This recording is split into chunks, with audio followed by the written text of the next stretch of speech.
보호자는 자녀가 그림 미술을 하고 싶다는 것을 알고 있다. 자녀의 꿈을 마음껏 지지해주고 싶지만 경제적인 어려움으로 지원할 수 없다. 그래서 꿈을 물어보는 것조차도 부담이 된다. 자녀는 고등학교 1학년이지만 가정의 모든 경제적 상황을 알고 있고 가정의 모든 배경을 알고 있다. 자녀는 학원을 다니고 미대로 진학하고 싶지만 보호자에게 먼저 이야기하지 않고 혼자 조용히 방에서 그림을 그릴 뿐이다. 현실적인 어려움 속에서 자녀의 꿈을 망치는 부모가 아닌 지지해줄 수 있는 부모가 되기 위해선 어떻게 해야 할까요? 또 그런 자녀에게 무엇이라 이야기해야 할까요? 솔루션이라고 보다는 저는 부모의 과도한 책임감이라는 표현을 간혹 쓰는데요. 뭐냐면 내가 부모이기 때문에 내 아이에게 필요한 것들을 최선을 다해서 준비해주고 그것을 채워줘야 되지 않나? 그런 부담감을 갖죠. 그게 당연한 책임감을 여기기도 해요. 그래서 아이가 하고 싶은 것을 하게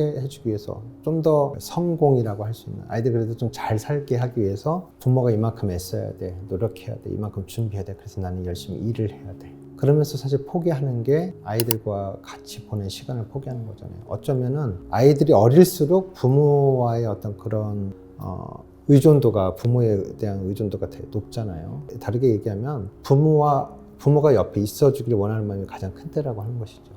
근데 정작 부모는 아이들의 좀 더 좋은 미래를 위해서 그 시간을 포기해요. 그래서 저는 이렇게 말씀드리고 싶어요. 부모가 모든 것을 준비해서 아이들이 원하는 것을 채워주려면은 그때가 아예 오지 않을 수도 있다고 생각해요. 저희가 선택했던 방법은 뭐냐면 몽골에 간 지 1년 만에 1년도 되지 않아서 재정적인 위기가 빨리 찾아왔습니다.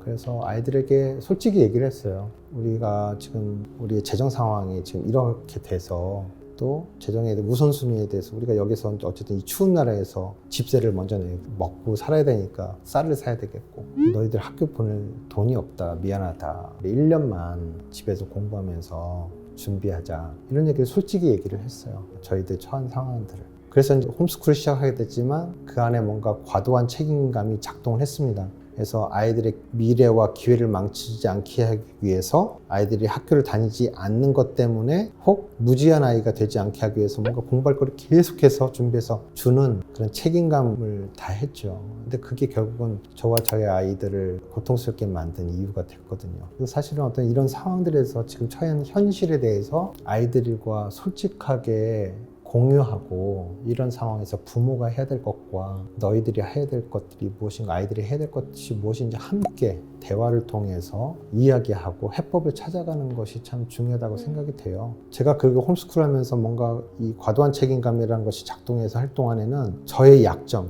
사실 아빠의 경제적인 무능함 때문에 아이들의 기회가 망가질 수도 있겠다라고 하는 걸 들키지 않고 싶은 마음이 컸어요. 되돌아보니까. 근데 오히려 제가 이런 현실과 아빠로서 가지고 있는 이 약점들을 아이들한테 내보였을 때 오히려 아이들이 그 부모에 대해서 첫 번째는 좀 불쌍히 여기는 마음, 긍휼히 여기는 마음을 갖게 되는 것 같더라고요.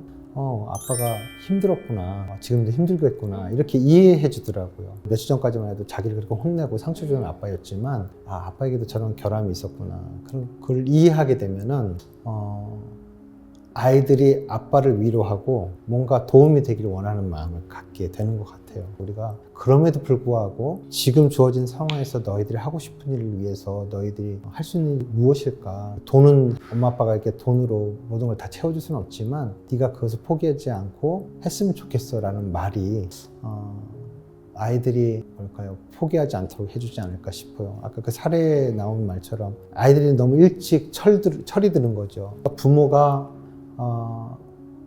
내가 이런 이야기를 하면 부모가 그것을 돈이 없다는 이유로 어떤 현실적인 문제로 인해서 그거 하기 어려워 라고 말할까봐, 혹은 그것 때문에 더 미안할까봐 말을 못하는 아이들이 오히려 많다고 하는 것이죠. 사실 그럴 필요가 없잖아요. 그런 상황에서라도 우리가 할 수 있는 것들을 찾아내고, 부모 역시도 상황만 된다면 아이들에게 필요한 것들을 언제든지 해주고 싶은 마음이 있으니까 아이들이 그 마음만 알면 된다고 생각을 해요. 그래서 아이들도 지금 현실에서 할 수 있는 일들을 시작할 수 있도록 그렇게 서로 대화를 통해서, 여기서 중요한 점은 부모가 네가 이거 해 저거 해라는 것이 아니라 쌍방 간의 대화를 통해서 서로의 할 수 있는 일들을 찾고 지고 그래서 서로 지지해주는 어떤 대화가 중요하지 않을까 생각을 해봅니다. 아이에게 정말 힘이 되는 그 말을 해주는 게 어려우면서도 어떻게 보면 보호자님들도 그걸 들었을 때 되게 힘이 되고 기분 좋고 네. 말이 정말 중요한 것 같습니다. 네. 이 영상을 보고 계시는 전국의 또 다양한 환경을 지니고 있는 보호자님들에게 응원의 한마디. 완벽한 부모는 없는 것 같습니다. 사실 저희도 아이들의 사춘기가 지났고 또 지금 성년이 된 아이들과 마주하고 있지만 여전히 그렇기 때문에 이 시기에 부모의 역할은 무엇인가를 고민하고 배워가는 과정이 있다고 생각을 합니다. 네, 자식과 부모의 관계는 결국은 죽을 때까지 배워야 되는 것 같습니다. 하지만 가족 간에 사랑하는 마음, 또 신뢰하는 마음이 단단하고 그것이 확인할 수 있는 관계라고 한다면 어떤 상황에서도 분명히 그 상황들을 해결하고 돌파해 갈 수 있는 그런 가능성은 늘 있다고 생각이 듭니다. 우리 부모님께 한 가지 더 말씀드리고 싶은 것은 우리 아이들을 좀 더 어떻게 잘 이해할 수 있을까라고 고민하신다면 부모인 나 자신에 대해서 좀 더 관심 갖고 알아가는, 성찰하는 그런 시간들을 가져보면 좋겠다고 생각이 듭니다. 부모인 나 자신을 이해하는 만큼 아이들을 이해할 수 있는 그런 크기도 커질 수 있다고 생각이 들고요. 또 이런 말씀도 드리고 싶네요. 저도 처음부터 안 건 아니고요. 지나보니까 그렇습니다. 우리 아이들은요, 부모가 생각한 것보다 더 잘할 수 있더라고요. 더 능력이 많습니다. 그래서 너무 염려하지 않으셔도 돼요. 아이들의 가능성과 숨겨진 능력들을 여러분이 좀 믿고, 저도 그렇고 여러분도 그렇고 좋은 부모가 되기 위해서 부단히 노력하고 있는 과정에서 우리는 동지인 것 같습니다. 서로 응원하고 싶고요. 결국 우리 아이들이 성장해서 자기의 삶을 살아가는 그 삶이 또 부모에게는 열매로 나타날 거라고 생각이 듭니다. 여러분 화이팅 하세요.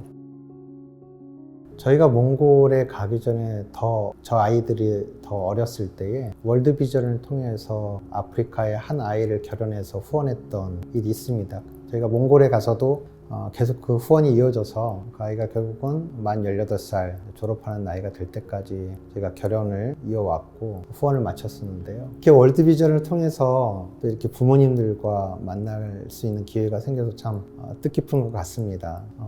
비록 저희 한 가족의 이야기이긴 하지만 저희 가족의 이야기가 여러분들에게 도움이 될 수 있다면 참 좋겠고요. 또 다른 기회가 이어진다면 그곳에서 여러분을 또 만날 수 있기를 기대합니다. 감사합니다.